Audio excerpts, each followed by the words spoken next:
برداری میں گزارنی چاہیے۔ سلمان القاضی نے جیسے ہی معاف کرنے کا اعلان کیا، لوگوں میں خوشی کی لہر دوڑ گئی اور پھر میدان اللہ اکبر کے نعروں سے گونج رہا تھا۔ لا الہ الا اللہ کتنی ہی زبانوں پر تھا، حقیقی بلندی اللہ کی ہے جس کے قانون پر عمل کرتے ہوئے قصاص لینے کا فیصلہ کیا گیا اور پھر اس کی رضا کے لیے معافی کا اعلان ہوا۔ شہزادہ فہد کو نئی زندگی ملی، بے شمار لوگوں کی آنکھیں اشکبار تھی۔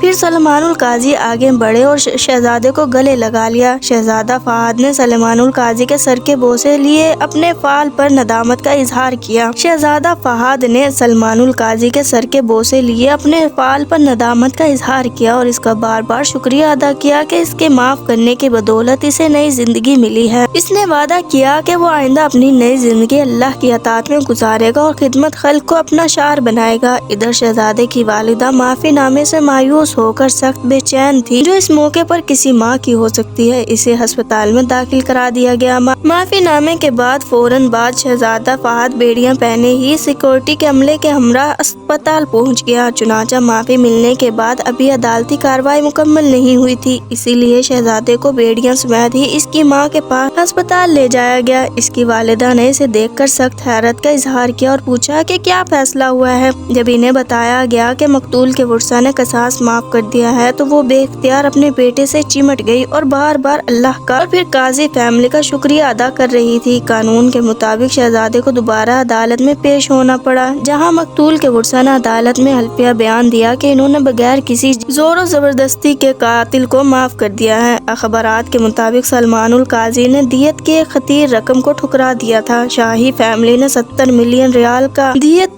پیش کی تھی۔ بعض اخبارات کے مطابق ایک رقم 20 ملین تھی۔ بہرحال شاہی فیملی نے 70 ملین ریال تک کا دیت کی پیش کی تھی۔ بعض اخبارات کے مطابق ایک رقم 20 ملین تھی۔ بہرحال رقم 20 ملین ہو یا 70 ملین، بلا شبہ انتہائی زیادہ رقم تھی، جسے مقتول کے والد نے یہ کہہ کر مسترد کر دیا کہ میں اپنے بیٹے کے خون کا سودا نہیں کر سکتا۔ اخباری نمائندوں سے بات کرتے ہوئے شہزادہ فہد کے والد نعیف بن سعود نے بتایا کہ جس دن عدالتی حکم کا نفاذ ہونا تھا، اس روز صبح سویرے ایک عدالتی اہلکار نے فون پر بتایا کہ وہ عدالت پہنچ جائیں کیونکہ آج فیصلہ نافذ کیا جائے گا۔ اس کے ساتھ گھر کے تمام افراد سخت پریشان اور بے چین ہو گئے۔ شہزادے کی والدہ تو شدت غم سے بے ہوش ہو گئی، جنہیں فوراً اسپتال داخل کر دیا گیا تھا، اور میں ریاض کے گورنر ہاؤس پہنچ گیا، جہاں عملے کے ارکان نے مجھے صبر کی تلقین شروع کی۔ بحیثیت والد اس موقع پر میری قلبی کیفیت کا اندازہ کیا جا سکتا ہے۔ اب کوئی معجزہ ہی میرے بیٹے کو بچا سکتا تھا، اور بلا شبہ سلمان القاضی نے